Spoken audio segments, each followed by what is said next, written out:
Welcome to the Conscious Dominance Podcast, where Andrew and Eric, two dominant men in dom-sub relationships, discuss how we approach our dominant roles from a conscious and loving place, and what we learn about ourselves through the deep intimacy that these power exchange dynamics make possible. Sit back and enjoy the show. All right. Good afternoon, Andrew. It's good Good to see you. afternoon. Glad to see you. Good to be here. Good to be here too. I definitely look forward to this. This is like a cross between therapy and hanging out at a bar and just going for a good hike. Like it's a good time and I appreciate it. So Yeah, I do as well. And I think the thing for me is we get to have these conversations where we're unpacking stuff about our lives.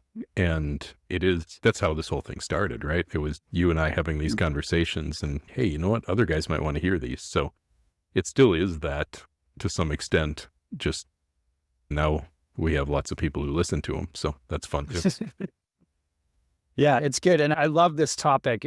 This was one that, boy, is this something I deal with? And I was going to run with this one for a little bit and then see where you can jump in here. And The topic is anger. And first and foremost, I was thinking about it before we got into talking about this. I don't want to shame anger. I don't want to condemn anger. This is not where I'm going with this. I want to, first of all, honor anger. Anger is there because at some point I have been violated. At some point, I did not have a voice. At some point, I was not protecting myself when I should have. At some point, I did not speak up. The anger is not a random display of emotion that has no rhyme or reason. It is there because it is protecting. I'm protecting myself when I'm angry. It can feel very random when we don't understand it, and when we haven't connected to it, it can feel like it's just in control of us, but it most certainly is not. It's often something that, especially when there's a disproportionate response, it's telling you that whatever you're angry about, there's something behind that and behind that, and it's an opportunity. I have found it to be an opportunity for me to be curious with myself. And I find anger as a great teacher that says, hey, Eric, there's something going on here that you're feeling that you're not addressing that you need to deal with. And when I am able to do that and be curious with myself and be kind to myself and take the time to listen to myself, there's always something back there.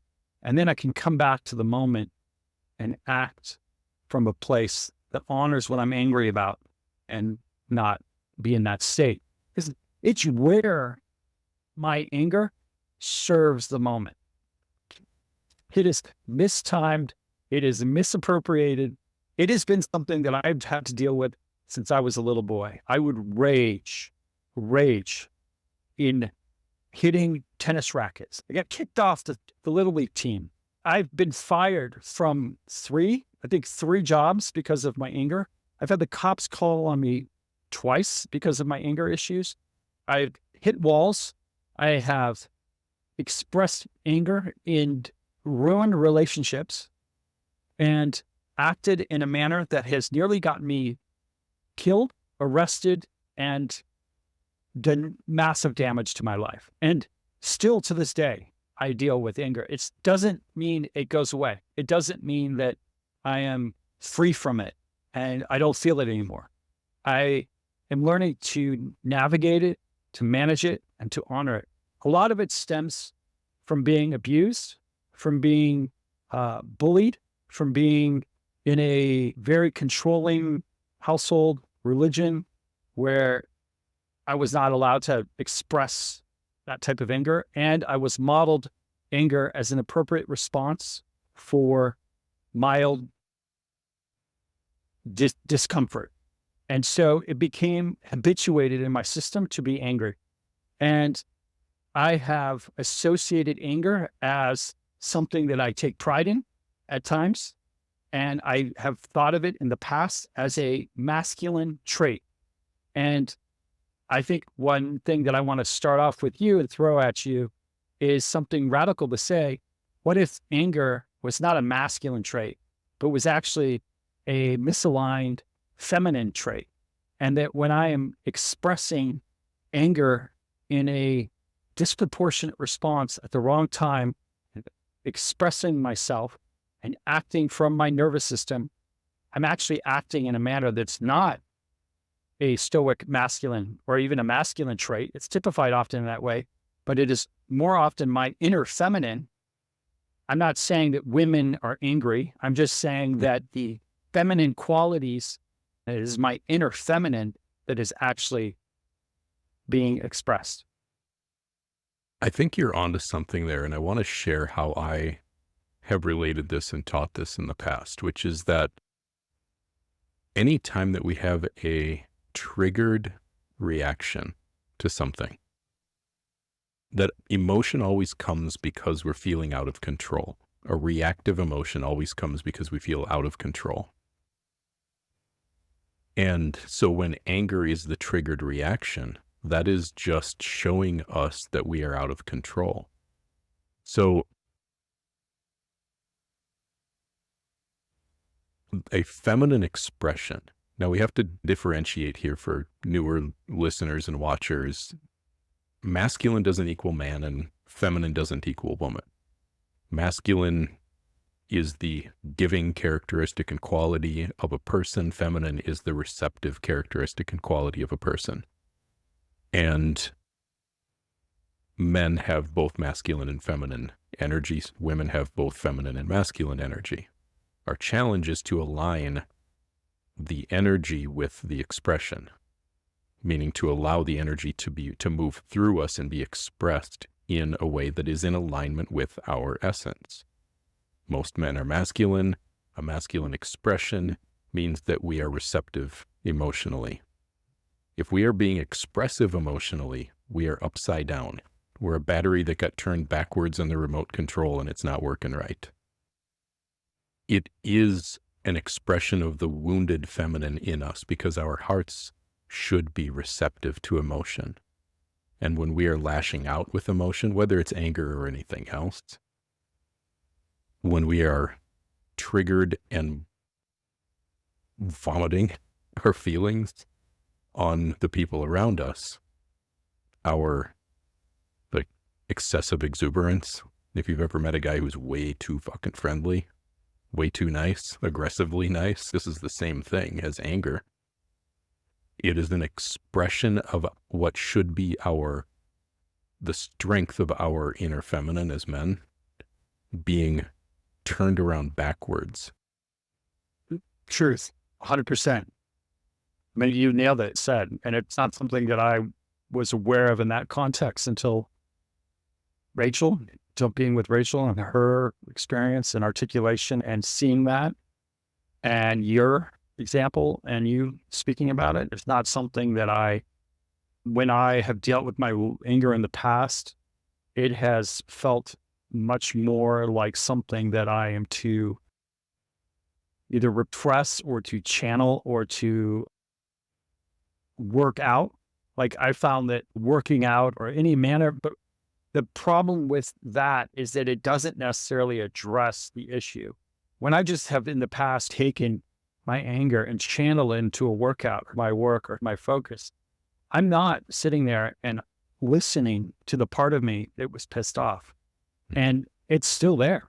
When I get the trigger again, I'm going to control that situation to minimize that trigger.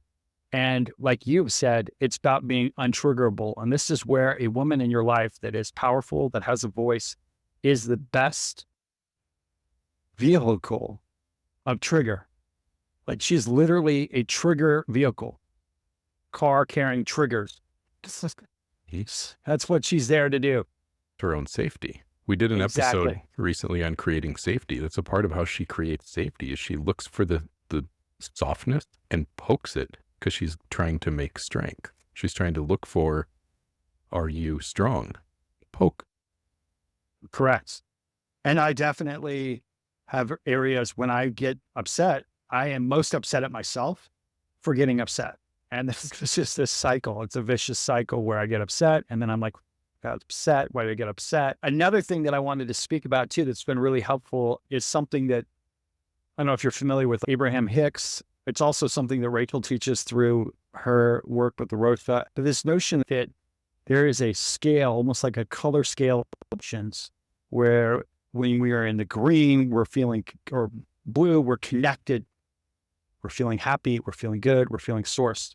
And then as we move down into the orange, yellow, and then we are in spaces where things that trigger us, we're going to feel a lot more sensitive.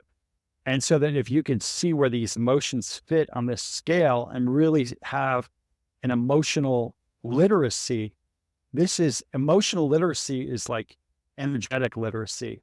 And it's something that I've not been versed on. I have not been fully aware or realized to the degree I thought I was good at it. And then being with Rachel, I realized she's terrible at it. A lot of ego, a lot of associating, a lot of what I would associate as defensiveness and coldness and anger. And I've associated those as strength or masculine qualities, when instead they are literally like barriers and walls that have kept me in the orange or kept me in these places where I'm feeling this frequency. And I'm not allowing myself to move up into a place that's kinder and gentler and with more of an open heart. And instead, I kind of gravitate in this other place. And when I'm there, I'm coming off like I'm tough, but instead I'm really just defending myself. And I'm really hurt inside, and I'm not admitting that I'm hurt.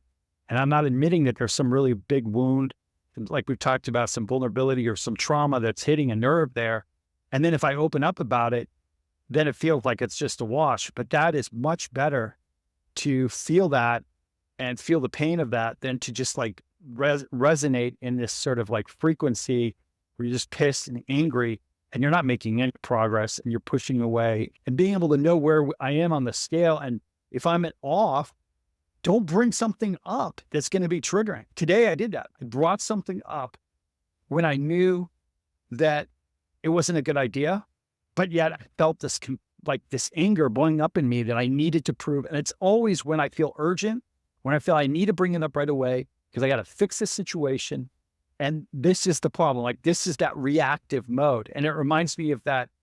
There's a Viktor Frankl quote about there's a stimulus and a response and the need to extend it. It's in that gap where we find freedom. It's in that gap where we find our space of, that's our true inner dominance, is when we can feel that stimulus and then choose our response. And that is something that especially my woman has a way, circumnavigating, getting that gap to close the gap where I feel like I have to respond. And it's more of like prolonging the gap so I can choose my response. And sometimes I might need to choose and wait a day or 2 days or 3 days or even longer before I respond to a situation. And it's knowing that it's like, hey, I would rather not fix this situation right now, but I would rather wait till I can bring a clear head and a cooler head to the situation than getting all emotional about it and getting angry about it, getting pissed. And that has been one of the biggest learning curves for me. She's never upset. She's not upset at me for having things to work on. She's upset at me because I bring it up when I'm pissed off, and then I bring my shit in there and I bring my anger in there. And she's just like, I'm not going to be led by a man like that. Well, and that's the thing that you point out so well without maybe even realizing that you did it, is that is the way that we get that battery back in the remote control the right way. Is like step 0 is you don't even know that you're reacting. You're so in it. You're seeing red so much that you don't even recognize or understand that the anger is there. Step 1 is seeing that the anger is there and that it is a reaction, and that it's a reaction to something inside of you. It's not about what's out there. It's not about the circumstances. It's about a feeling that is, or something that's happening in here. But then the next step is slowing down that reaction so that you can look at that as it's happening. But then really the final step of this is saying, okay, this, like you are in the process of right now, which is this was a time that I felt powerless when I was a boy. I didn't have a voice. I didn't have any way to make myself safe, and that made me very angry. And then I held on to that anger, and I carried it with me into the present moment.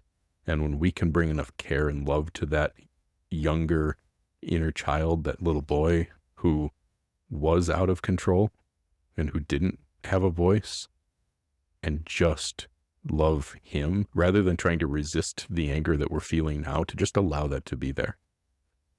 It's obviously going to be there if we went through shitty things when we were kids. So we just allow that. We don't resist it. We don't try to get rid of it or push it down, but we do try to slow it down enough that we don't hurt people with it. Right. But then Or hurt ourselves. Yeah. Then we can go and give some love and affection and attention to this younger part of ourselves that didn't have it back then. This is reparenting, right? This is how reparenting meets dominance. Because when I say untriggerable, what I mean is that we can heal these painful things that happened in the past so that we don't feel the reaction to them. Like, we can get beyond the needing to feel the stimulus and bring clarity to it later. We can get to a place where we just literally feel okay. Yeah, because the reactivity is what's not attractive. And the reactivity is what is when you're not being in your dominance and in your leadership. You're actually being submissive to your feelings and to your emotions. And then wanting to prove that you're dominant, I have, by telling that person, but from the wrong energy. And this is where we have like tyranny. This is the story of the patriarchy. It's like men who are pissed off and want to feel better about themselves and control other people around them so that they feel better. It is not what we're speaking about here. No, because all of that anger is really just old anger that was stuffed and not felt or not accepted when there was probably a really damn good reason to be angry. But that emotion gets stuck in us when we're out of control and we don't have a way to feel it. We carry it with us. And then something, like you talked about the woman circumnavigating the system and poking us in those places that hurt. Like, that's just poking an old wound and ripping it open again. Yeah, it doesn't have to be like that. We can transcend these things. And that's the thing that I want men to hear, is that your anger is okay. Like you said, there's no reason to shame this. It's just a real emotion. It's just an old emotion that up until now you haven't felt capable of setting down and leaving in the past because you haven't acknowledged the pain that you felt back then yet. And when we stuff something, it's still in there, and then it's there to be poked, it's there to be reacted to, it's there to come up and be triggered. So we have to allow what has been stuffed to be felt so it can be let go of. You got to feel the heal. You got to feel it to heal it. And that feeling of it, that's another opportunity for you to create a container for yourself, for myself, to actually feel the thing and feel the incident and really go there so that you can transmute it, you can alchemize it. And that becomes the superpower. And when we can do that in real time around our woman, that's the superpower. That's when you're really, like you say, untriggerable. I'm not there yet. I still get triggered. I still have to take timeouts, put myself in timeout. I still have to walk away. I still have to go on my walks. I still have to do my breathing exercises. I still have to, there's any number of techniques. The main one, though, is just the pause. Just the whole idea is that whatever's going on, pause it, push pause. You feel that boiling up, that rage, walk away, pause, take a pause, extend the time. Do you have to respond in that moment? Do I have to proceed with whatever activity I'm doing? Let the person know, or whatever the situation, can I regroup, bring myself back to it, and then address it? Because when I go after it with that anger and it's just in that fried emotion, does not go well. And I feel, because of my past and because of my experiences, just me not causing damage, I feel like is a win. But again, I'm in the orange. I'm like, the win is me not punching walls or me not doing damage to something. So it is a matter of moving my frequency up a scale to feel better so that I'm not in a frequency where I'm just like closely kind of pissed off. So let's talk about how we change that consciousness level, right? Because you were saying you come up out of red into orange, but like, how do we get to live in the okayness? I just think of the colors as going from like, when you heat it, it's warm colors. So like red and orange. And then when you get cooler and more in control, it's like blue and green. So, but like, how do we do that? A lot of what of my life has been just putting a stopgap, not worried about getting up higher. It's just, oh, I just got to get myself from the red, from the bottom, just to a little bit up to have some control. And that was the win. But as you say, it's like, how do we keep going all the way up? Like, how are we going up with that? That's truly to me what a practice is. That's what meditation is. That's what yoga is. That's what a good martial arts is. That's what working on our nervous system. A lot of this is nervous system work. This is where, how are we dealing with testing our nerves and our nervous system, our fear, and pushing that and holding ourselves? And how do we hold ourselves in stressful situations? I think a lot of it is a practice and not beating ourselves up when we can't do it and not giving up. I think of two words, and those would be, one, responsibility. Taking responsibility for the fact that that anger is there. And two, acceptance. Or along with acceptance is releasing resistance to the anger. Because we have to be willing to be able to be with it. And it's the very nature of what the ego does, which is tells you, if you accept this, it's going to blow up and it's going to hurt people. It's going to hurt me. I can't accept it. I have to stop it. I have to push it down. I have to resist it.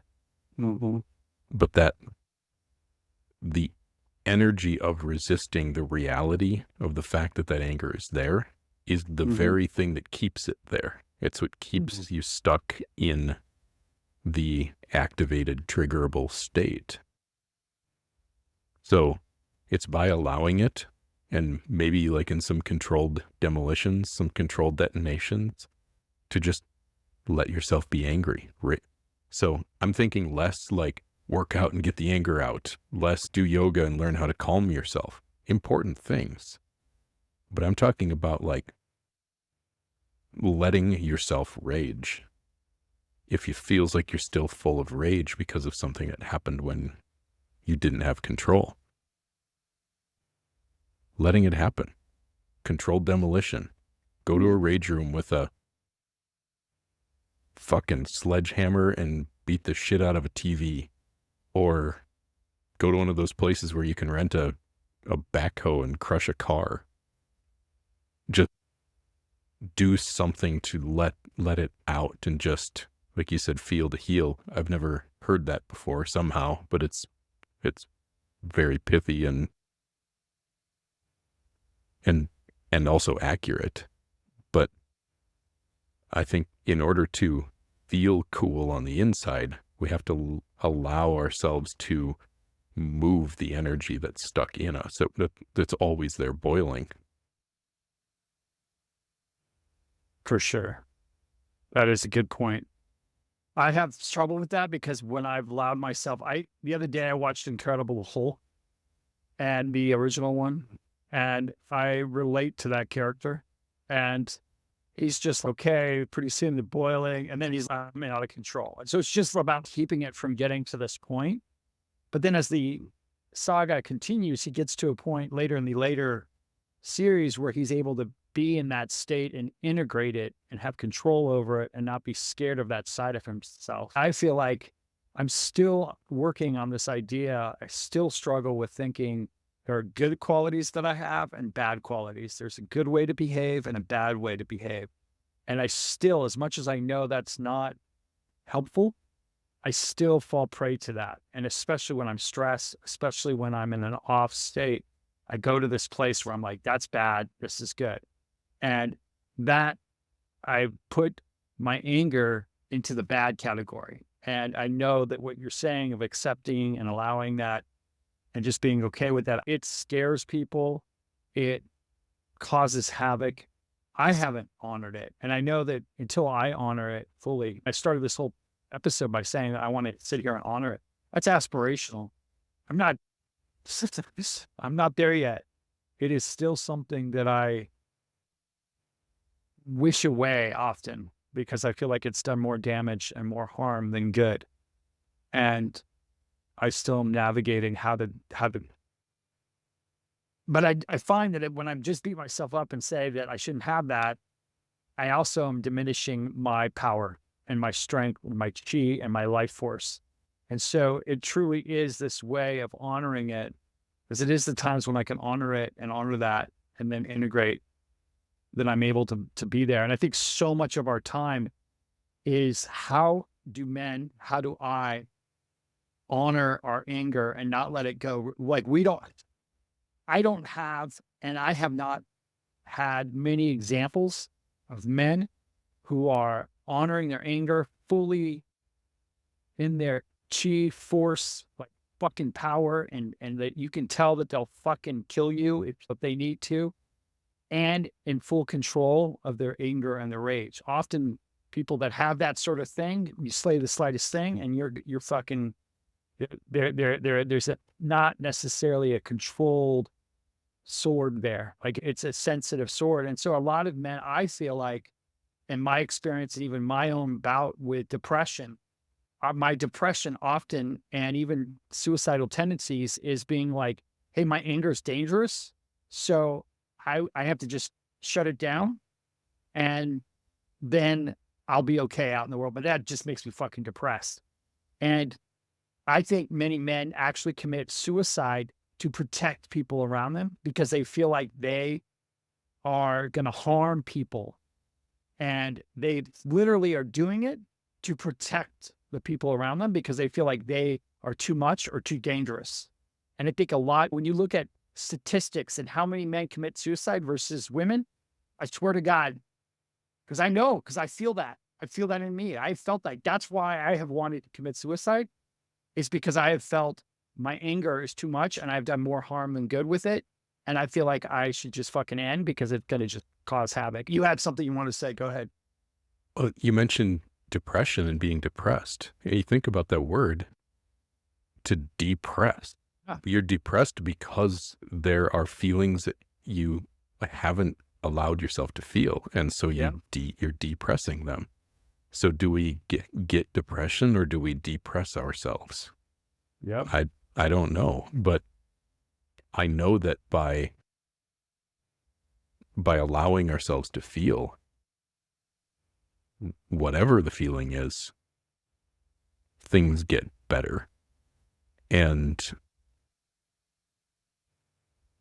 my question that I want to explore a little bit here with you is the fear of anger. There's a programming that happens with that, where you feel the anger, it comes out, someone gets hurt, you feel the pain because you don't just lash out at somebody, you also feel how it feels to have affected them in that way, right?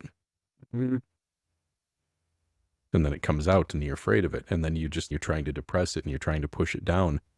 And it's not getting any better, but what it's getting is more layers of anger piled on top of it, because now you're angry about not being able to be angry, and you're angry at yourself for getting angry.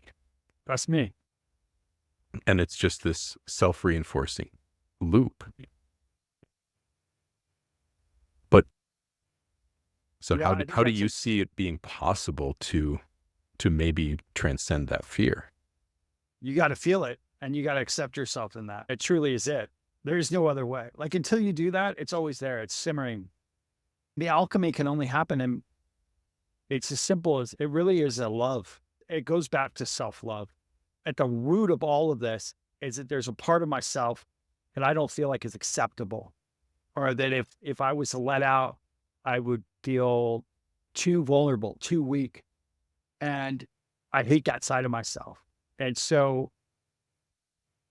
I'm lacking that part of myself that's able to love all of me. And so there's a part of me that I don't love. And that protection is actually from a place of love.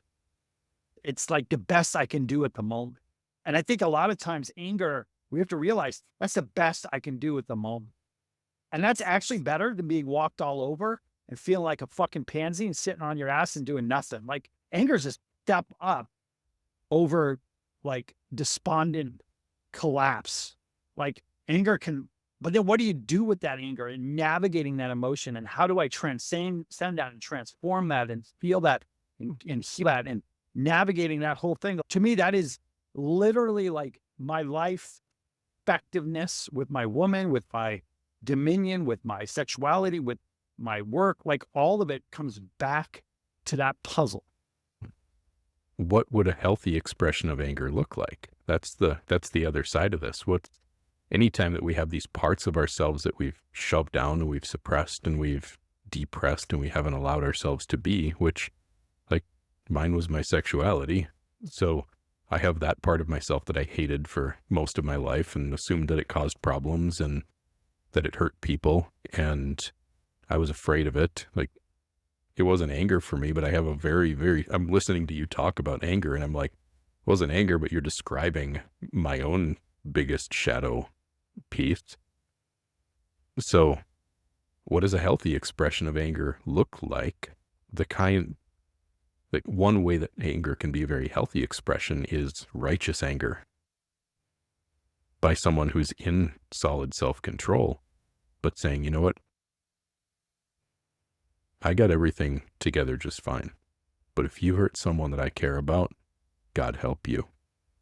Are we clear? Yeah. Like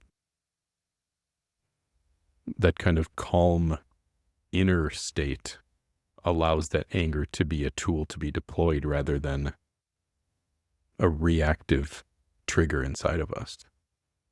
This is why I think the only movies I cry fully, like I am like, oh my God. Lately, Rachel's getting me feeling a little more into the romantic comedy, like the romantic things, because I'm actually in love. But most of my life, the only time I'm crying is like Braveheart. Is like pure bravery, pure valor, pure like 300, like Vikings, like shit where the guy is showing the fuck up to stand up for his people, for his woman, for his kids, for his country. That kind of it's core. It's core. And that expression of that is that righteous anger. And it is literally to take that away from us is to literally take away our lifeline. It's to take away the very thing that gets us feeling vigor and alive and fucking that's it. That's your The anger. edge. You've just got to figure out how, because the anger is also chi, like it's force, it's blood. And it's just how do we drive the car with that blood in us? And how do we not let it be reactive? How do we control it? How is it a response? How are we able to hold that and honor that and move it? And it's being an artist and you've got a medium. It's like paintbrush. It's your paint. Is there some fear for you around losing your edge if you were to let some of the anger go? Like losing a part? Stop my anger? Oh, when I feel like choice that I'm still dealing with right now is if I let the anger go, I just feel despondent. I'm just, what's the point? I don't know. Like it is when I'm alive, I feel like there's this, and yeah, I don't know. It's been a journey. Right? This is therapy. This is what I do in therapy is figure this all out, talk about it. This is the trauma work. This is EMDR. This is you're speaking. How do we navigate all this kind of force? This is what I'm dealing with right now with Rachel. Is very much how to set that aside and still retain my vigor and my key and my life force, and kind of come back to that and integrate that and come back, because it's just untenable. And so I recognize this, but at the same time, I am still at a place where I want to honor the life force of that anger, and that it is often a stepping stone towards something. And there are times when I do feel like it's necessary and it's the appropriate response. But as you say, what am I afraid of losing it? Yeah, I'm afraid of losing any sort of motivation to proceed. The anger has been the driving force in your life. And it feels That's- like, is calling it anger, or is it calling it like I give a fuck about the kids and my self-respect? you see how close you have those attached? Yeah, I do. Like taking care of them, showing up for them, doing the things that are necessary and needed to stand up for, my story of having to be there for them when no one else was there for them, and getting my life together to do that and to be there in that way for them. Yes, it is closely attached. And but this is the work. I'm the one who brought it up. So it's alive in me. And I think we've talked about that I'm a lot more reactive.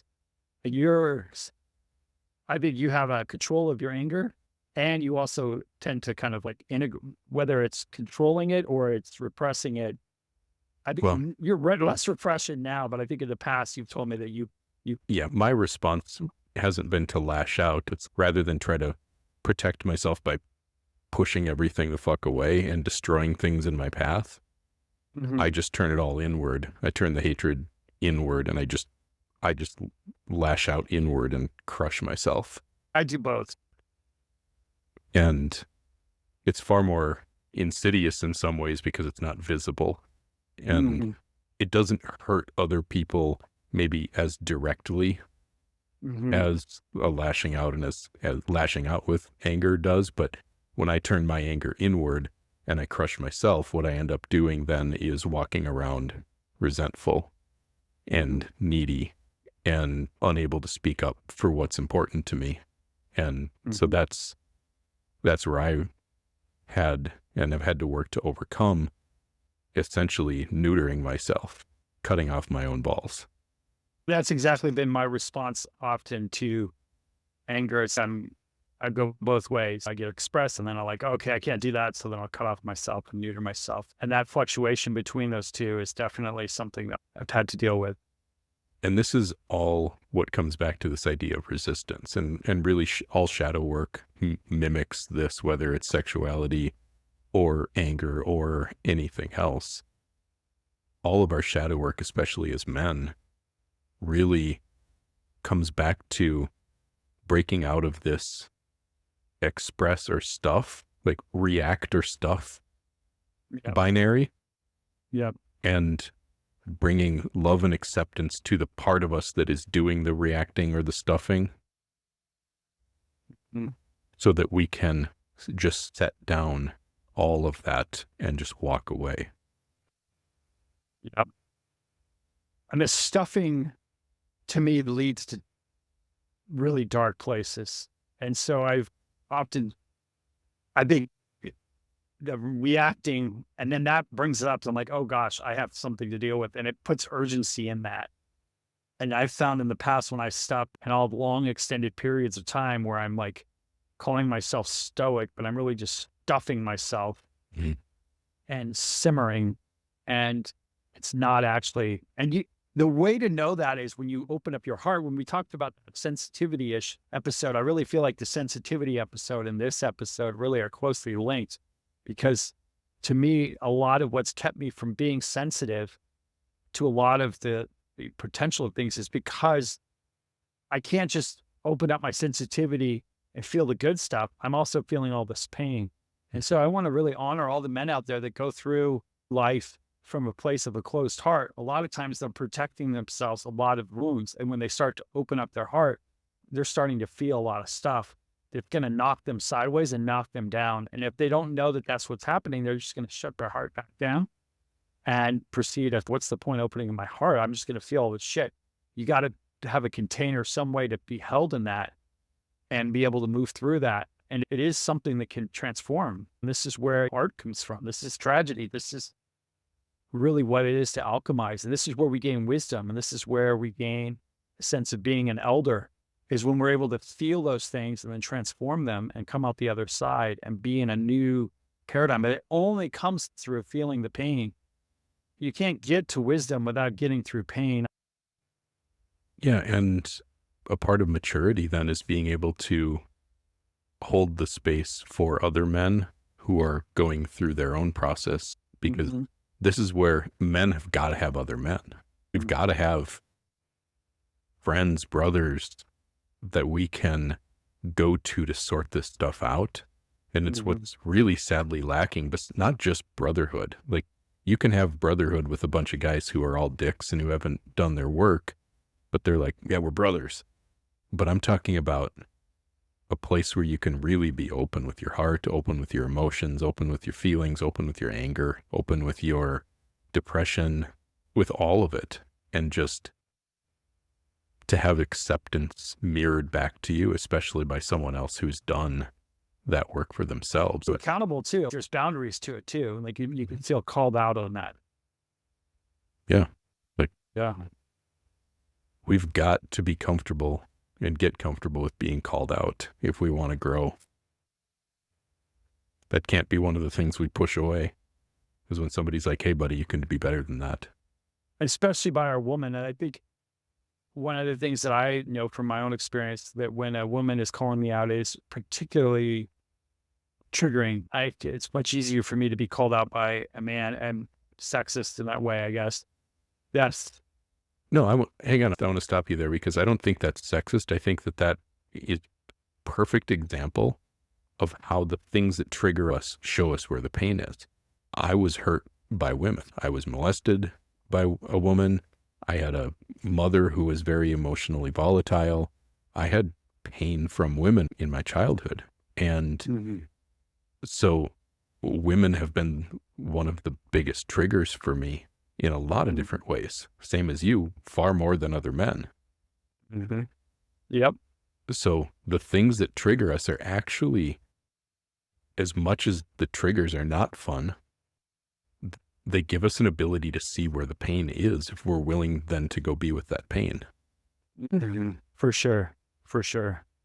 That is an accurate statement. And that has definitely been my experience. And I feel like when we do this work, we're not just doing it for ourselves, but we're doing it for our kids. We're doing it for other men.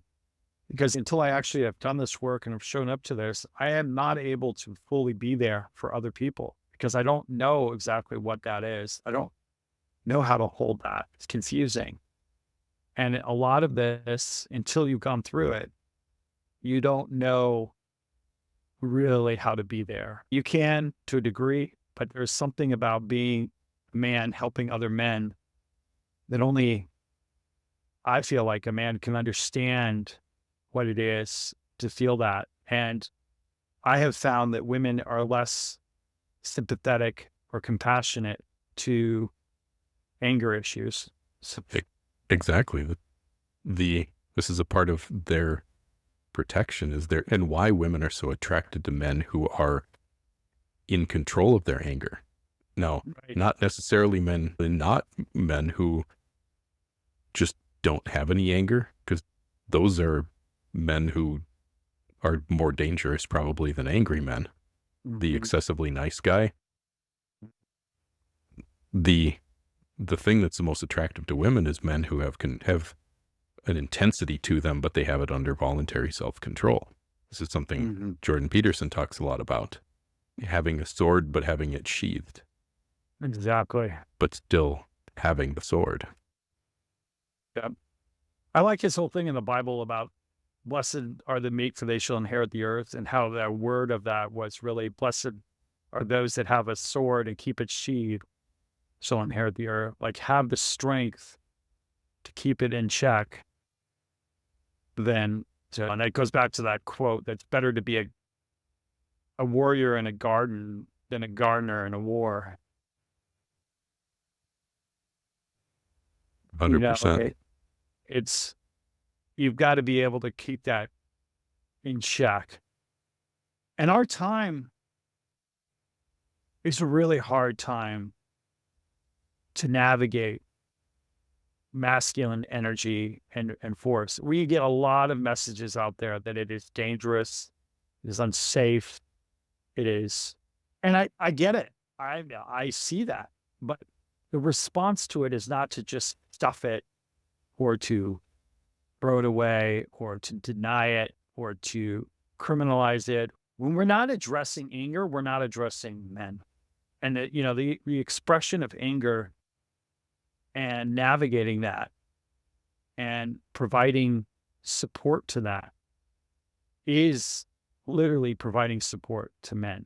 People say it's not allowed also, but I feel like more men deal with the negative consequences of their anger and keeping it stuffed and doing things to themselves that are far more dangerous.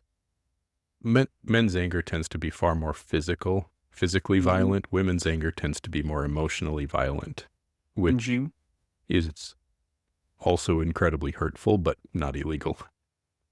Right. And all of this is also why I want to touch on both women's anger and why men need other men here, because in our ability to gain that voluntary self-control to keep that sword sheathed, not only do we get to become a stronger version of ourselves, and we need other men to do that, because if we are trying to process and work through this in the presence of our woman, now she's feeling our unresolved anger, and that is going to feel unsafe to her. So working through it with other men and in therapy with professionals and whatever else you need to do it's important, because then you can come back into that relationship and be strong enough then to be present with her anger, because guess what? She's been through shit too, and she's been hurt too, and she's angry too. And we have no space to hold her anger when we're like, but what about mine? And that's when we started, we were talking about the anger being this expressive feminine energy. I know that because when I'm pissed, I want to make sure she knows why I'm pissed. Mm-hmm. I want to make sure that my voice, that my pain is heard. And I'm going to check myself and breathe through it and honor. And I'm like, okay, and here's why I'm angry. I want to feel this. And I want you to validate to me that like you heard me in my anger, you honored my anger, and that we're there. And she does all those things. And you walk away and you're like, oh, wait a second. Maybe she was angry too. Maybe she had some shit, but she needed to, I didn't even think about that. Because I'm so caught up in my stuff. Mm-hmm. I can't actually be there and show up for her. And Yeah. yeah, I'm guilty of that. I have done that in the past. That has been entire relationships in my path. Well, but that's a perfect example of what the ego is. The Right. ego just wants to be right, and it wants to prove that it's right. It wants to make anyone else wrong that it needs to make wrong in order to be right. And it wants to make itself right to itself. And it will stop at nothing to verify and validate its own existence and its narrative, Right. including fucking up your whole entire life. Exactly. And I think one of the things that I've found too is this goes back to one of our first pillars of accountability of conscious Dom. And taking accountability is also realizing in sensitivity when you're angry and then you contort yourself and you're calm and you say this and you lead and you dominate, all from a frequency though where you're fucking pissed. That actually is not that's not dominance. You're actually fragile in that state. There's a fragility in that state. And not being sensitive, that's not actually taking accountability for how you're actually feeling. Because in that state, you're needing the world to contort to you, and you're not honoring actually what's going on. And if you are using your dominance to control your submissive to keep her from hurting you, from triggering you, from upsetting you. You're just washing her humanity down to help you avoid your pain. Mhm. And sometimes you need to call a timeout. There are times for me where I'm just like, I can't be in this state right now because I'm too pissed. I can't come back to this because I'm not in a place to be able to do that. And that's better to do that than proceed from that angry kind of place. Because like you said, you're controlling and you're stuffing and it's dehumanizing. And that's actually abusing power, the abuse of power. That's bullying behavior.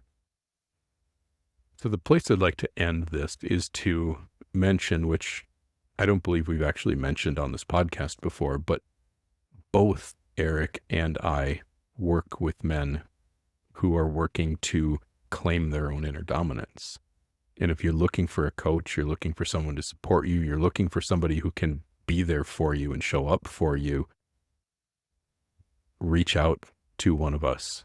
And we're both at very different places in this, and we can both meet you in very different ways. We'll even help you figure out who might be a better fit. But this is something that we both do, and I think we're both very damn good at it, at just being able to relate to people and mirror back to them acceptance of them being where they're at. So reach out to us if you can see or desire some support. It's a great place to bring in a support team, and we'd be happy to be that for you. Yes. And thank you for saying that, Andrew. And I look forward to hearing from anybody out there that needs that kind of support. We're here to, especially for both of us, we are passionate about honoring men and the masculine's place and navigating the fullness of their power and honoring that in a way that can provide themselves with their own equilibrium that will empower themselves and potentially provide a situation where they have a submissive woman in their life, but not necessarily is that always what's the needed thing. It can also be just finding their own path, inner dominance.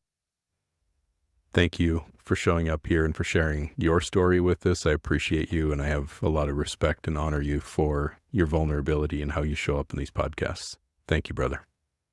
Thank you, Andrew. Thanks for holding this space, initiating this, inviting me on here. And it's been a great part of my week, and it's always a wonderful check-in with you. So thank you. Pleasure's all mine, sir.